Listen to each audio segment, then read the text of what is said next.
Now, oysters are not, it has to be said, to everyone's taste, but for fans, nothing beats the gentle, clean flavour fresh from the sea, except for one thing.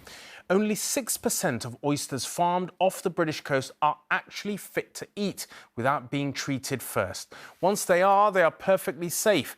Research carried out with Watershed investigations found 700 times the EU safe level of the diarrhoea bug E. coli was found. Environmentalists blame sewage courtesy of neglect by water companies. Low tide is the height of activity at Whitstable Oyster Farm. They harvest up to 6 million of the molluscs here every year.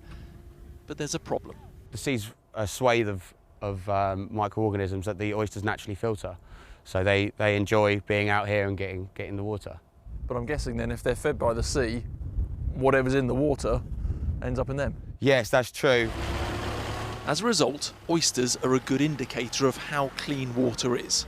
Exclusive research by ITV News and Watershed investigations has found worrying levels of E. coli, a bacteria often linked with sewage. For oysters to be safe enough to eat without treatment, they need an A rating, meaning 80% have less than 230 E. coli.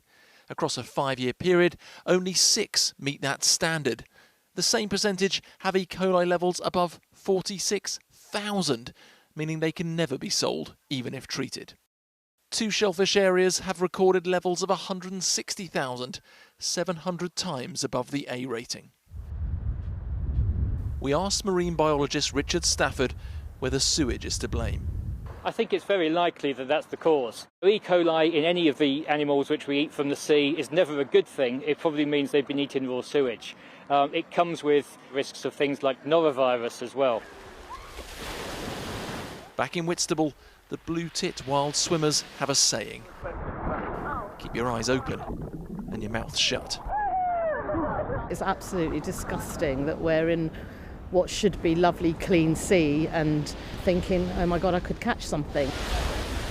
Southern Water says it's midway through investing £2 billion to update infrastructure.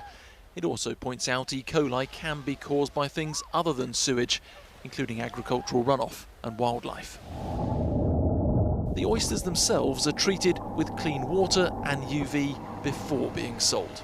The process now takes twice as long as it used to ensure they pass strict hygiene tests.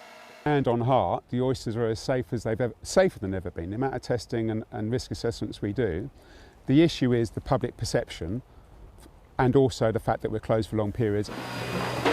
Those closures caused by pollution outbreaks are costing James hundreds of thousands a year.